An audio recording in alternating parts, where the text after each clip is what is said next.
Hi, this is Allen Shay, and we are here at one of the, I should say, major donor centers, especially can I say the only donor center on the east side of town? It is, I believe, the only one on the east side, this far east, yeah. On the far east side, and certainly in the Eaton Canyon where the Eaton Fire started. And I'm here with Pastor Manning to my right, and I'm here with KJ, who is a amazing actor, director, producer who has been volunteering here today since we got here. And I think he's got his workout in today because he was doing all that twisting and turning. Yeah, he had all that twisting and turning. But I really wanted the community to see how community comes together, because KJ does not live here in Pasadena. Share where you live, KJ, and how far you came. First, I want to thank the pastor for allowing me the privilege of being able to help out here. Thank you. I came here from Torrance, by invite of Allen, just to help out at the centers that are doing this distribution to these families. And, I was watching it on the news, and I got to see his program, and it just made me wonder what I could do as an individual, So me and my family, my brothers and I, we got together some donations, some clothing, some food, and mostly new socks. We just put together bags of socks to help, as much as we can, some, small bit, and to just do as much as we can. We're not wealthy folks. We're, just working folks, and a family that's committed to service, of our country and to our community. And it's just a pleasure and an honor and a privilege to be able to help out. And the other reason I wanted to make sure, Pastor Manning, we got KJ here. He's a former Army man. Okay. So you understand protocol and order. Right. Okay. Yes, so that's another little thing we're going to touch upon, because you being on the east side, you see how everybody's impacted with the National Guard here and everything else.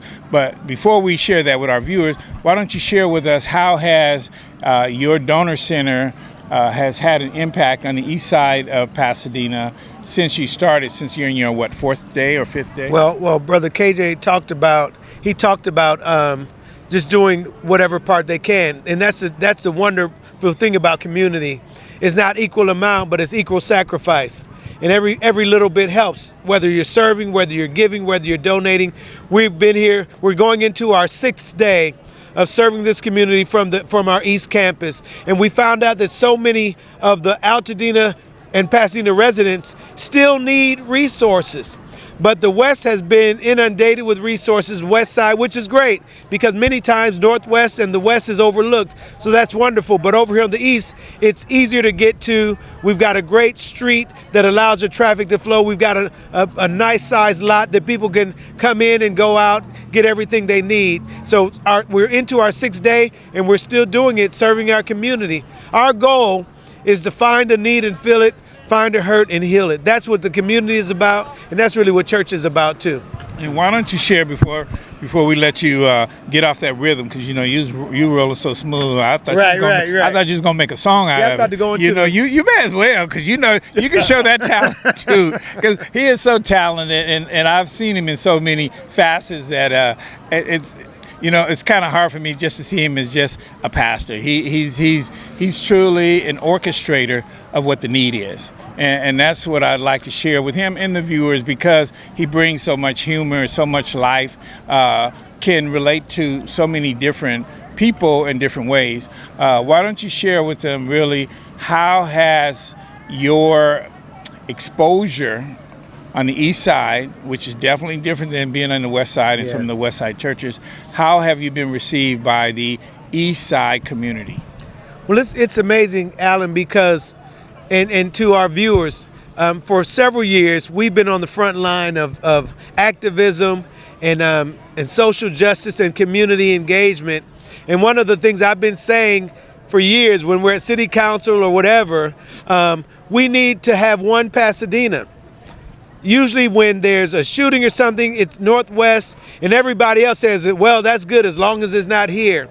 But I was praying, and I've been saying that, and I had a vision like it's one Pasadena is what it's going to take. And then the Lord blessed us with this East Campus. And it was a tremendous blessing. I have to tell you that whole story later.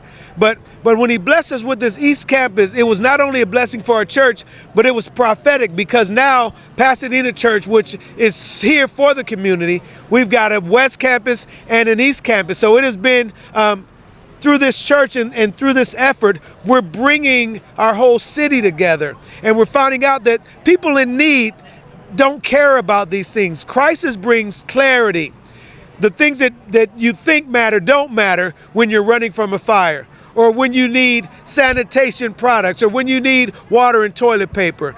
So it's a great equalizer in that sense. But the other thing that crisis does, it cultivates community. I'm about to start getting my... Go ahead. I was getting ready to get my rhythm in. You know, community. Community. Getting our people in unity. It cultivates community. All of these workers here, 99% of them I don't really know, or I met them for the first time. But when a crisis happens, people come together and they don't ask what's your political affiliation.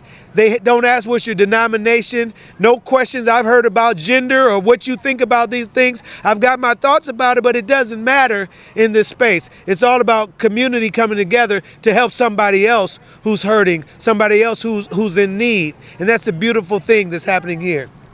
And last but not least, before we let you go, what would you like to share with viewers as we recognize Martin Luther King's Day weekend, and a weekend that should be committed to service in the wake of a crisis like this? Well, of course, you know, the main thing that we all remember is the I Have a Dream speech.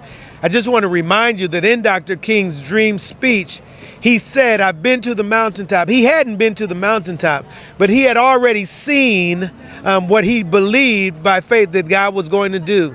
And in that same spirit of Dr. King, we believe that the promise has already been given out of Isaiah 61:3, that God gives us beauty for ashes. So I'm in a space, and I want you to begin to see and to dream that out of these ashes that we're standing in right now, beauty's going to rise, and encourage one another with it. Tell folk, don't give up, don't let go, because beauty will rise. That's what I'm calling it unofficially. Operation Beauty will rise. And these brothers here today are solidifying that and helping our whole community heal. God bless you.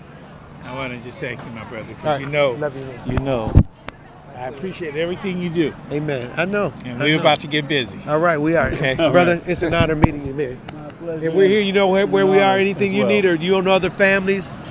Yeah, exactly. That's what I'm doing, encouraging my family. And like I said, my two brothers kind of pitched in. Yeah. And I'm also reaching out to my friends, letting them know we, may not live in the affected area, but we are part of the community. Absolutely. We are part of the community, and it's just a privilege just to see everybody working hand in hand. Yeah. Everybody, you think these people knew each other all their lives. You don't see no fights, you don't see no disagreements. No, it's just a beautiful thing. Yeah. Amen. Well, thank you so Thank you. much. And it's a great way for me to honor King Day Amen. today.